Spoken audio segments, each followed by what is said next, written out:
Es cierto que los futuros enseñantes tienen menos necesidad de aprender a pensar en la medida que su itinerario preparatorio ya se ha facilitado. Philippe Perrenot sugiere que ese es el motivo por el cual con frecuencia los docentes no están entrenados en la práctica reflexiva. Esta práctica requiere un análisis metódico, regular e instrumentado, y para llevarla a cabo hace falta un entrenamiento intensivo y voluntario.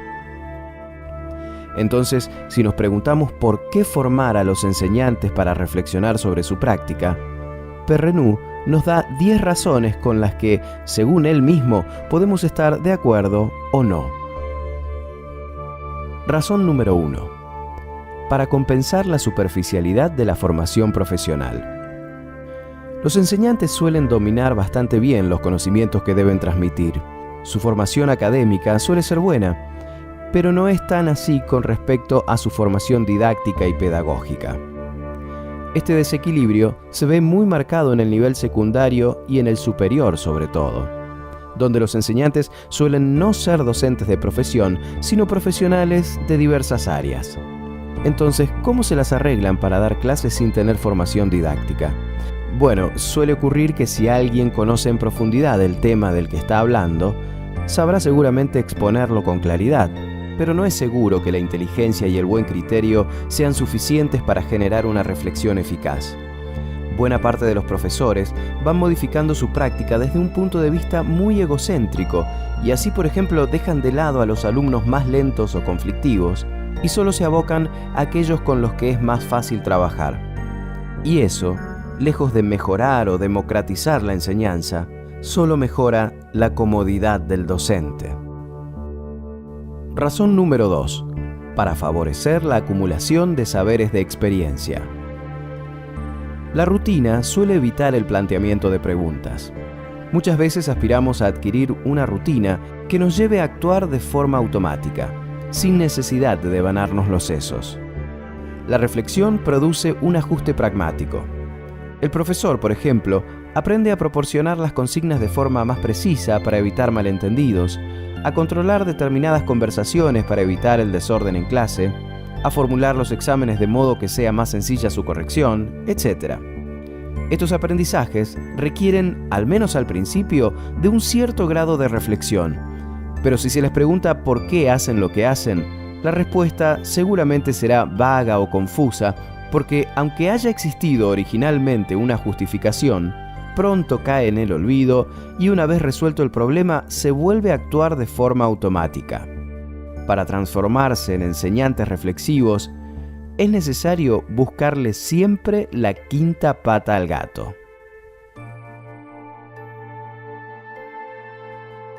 Razón número 3. Para acreditar la evolución hacia la profesionalización. La formación de una práctica reflexiva es una condición necesaria para que el docente pueda asumir y reivindicar su autonomía. Hay enseñantes que piensan que les conviene funcionar respetando el programa, los horarios y los procedimientos prescriptos. Sienten que para asumir una autonomía profesional es preciso contar con una gran confianza en uno mismo, basada en competencias especializadas, conocimientos exhaustivos, capacidad de análisis y de innovación, y no se sienten confiados. Sin embargo, un enseñante que se aleja de la ortodoxia puede conservar la confianza de los demás si todos consideran que sabe lo que hace y cuenta con los recursos necesarios para su autonomía. Razón número 4. Para prepararse para asumir una responsabilidad política y ética. Hoy en día, los objetivos de la escuela son confusos y ya no podemos recurrir a los programas para tener la conciencia tranquila. No hay por qué obstinarse en enseñar gramática a niños que ni siquiera saben leer, o hablar en detalle de la Revolución de Mayo a alumnos que no saben dónde queda España. Existe un desfasaje entre los programas y el nivel, los intereses y los proyectos de los alumnos. Además, el tiempo nunca alcanza para cubrir a fondo todo el programa, ya que perdemos muchas horas previniendo o combatiendo el desorden. La reflexión en estas circunstancias es vital. La reflexión sobre qué y cómo enseñar del contenido del programa, y la reflexión acerca de la relación del docente con los alumnos. ¿Es correcto motivar a los alumnos ofreciéndoles recompensas? ¿Informar a los padres de que su hijo fuma, por ejemplo? ¿O separar a dos amigos con el pretexto de que hablan mucho en clase? ¿O amenazar con un castigo colectivo a un grupo que no quiere delatar al culpable? Si bastara con aplicar un principio, no habría dilema. Lamentablemente, la formación docente no puede dar una respuesta y una postura reflexiva tampoco garantiza nada, pero al menos ayuda a analizar los dilemas y a tomar decisiones. Razón número 5. Para permitir hacer frente a la creciente complejidad de las tareas. La enseñanza ya no es lo que era. Los programas se renuevan cada vez más rápido. Las reformas se suceden sin interrupción. Las tecnologías se convierten en indispensables. Los alumnos son cada vez menos dóciles. Los padres controlan y juzgan al docente o, por el contrario, se desentienden de la escuela.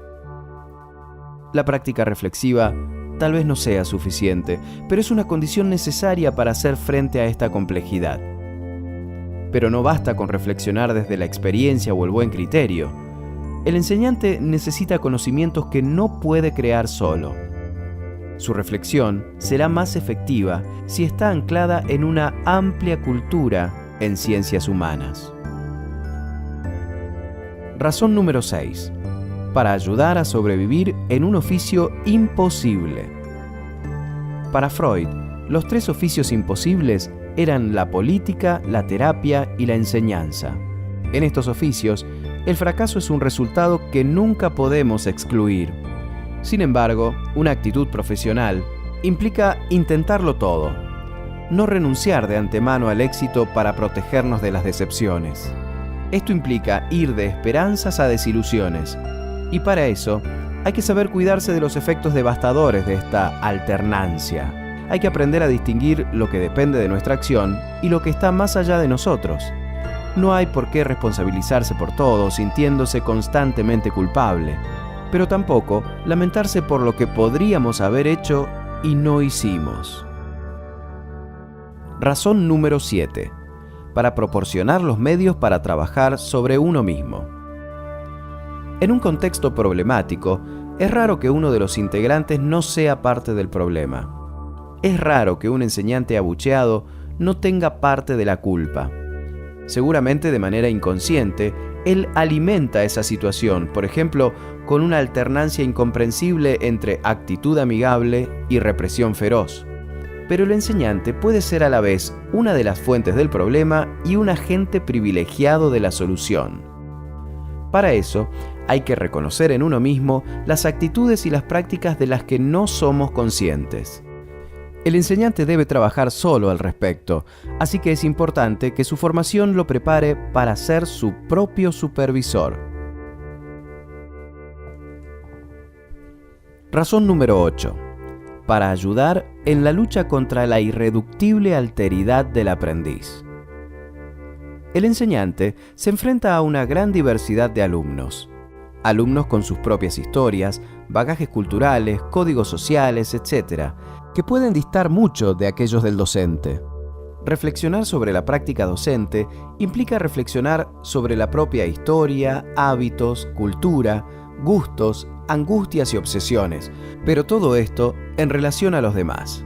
Para eso, la formación docente debe incluir un poco de sociología, un poco de psicoanálisis y un estatus profesional claro y positivo. Ni narcisismo ni autodesvalorización, sino un intento de comprender de dónde provienen nuestras relaciones con los demás. Razón número 9. Para favorecer la cooperación con los compañeros. Ningún funcionamiento colectivo es simple. Todo grupo está amenazado por diferencias, conflictos, abusos de poder y desequilibrios entre retribuciones y contribuciones de unos y otros. El trabajo cooperativo no es sencillo. Los equipos experimentados no están libres de estos problemas, simplemente saben anticiparlos y contenerlos, evitando que degeneren en crisis. Para eso, es importante comunicarse en un registro que no agrave las tensiones, pero que permita explicarse. Para este tipo de metacomunicación, hace falta una práctica reflexiva y de metacognición. El silencio, la búsqueda de un chivo expiatorio, el psicodrama o el ataque de nervios expresan emociones, pero también demuestran una falta de análisis y de reflexión. Razón número 10. Para aumentar la capacidad de innovación. Innovar significa transformar la propia práctica. Para eso es necesario analizar lo que hacemos y las razones para continuar igual o cambiar. Entre decir, esto ya lo hago, no es nada nuevo para mí, y decir, esto está en las antípodas de mis costumbres, hay lugar a 1000 apreciaciones distintas. Innovar de forma individual o en equipo requiere análisis, requiere reflexión sobre las innovaciones propuestas y reflexión sobre nuestras prácticas actuales. Los verdaderos innovadores son minoría y no bastan para movilizar el sistema, pero la reflexión es la única clave para innovar y mejorar el sistema de forma continua. Una vida tranquila y ordenada puede anestesiar la búsqueda de sentido, llevar a no preguntarse nunca por qué hacemos lo que hacemos. Pero el oficio de enseñante y la escuela afrontan demasiados cambios y crisis para que todavía se pueda defender esa postura. La práctica reflexiva no presenta una solución mágica, pero nos da ciertas dosis de sabiduría, nos permite ver con mayor claridad, renunciar a las recetas de manual y a los juicios egocéntricos. El docente reflexivo nada en la complejidad como pez en el agua, o por lo menos sin la nostalgia incurable de sentir que todo tiempo pasado fue mejor.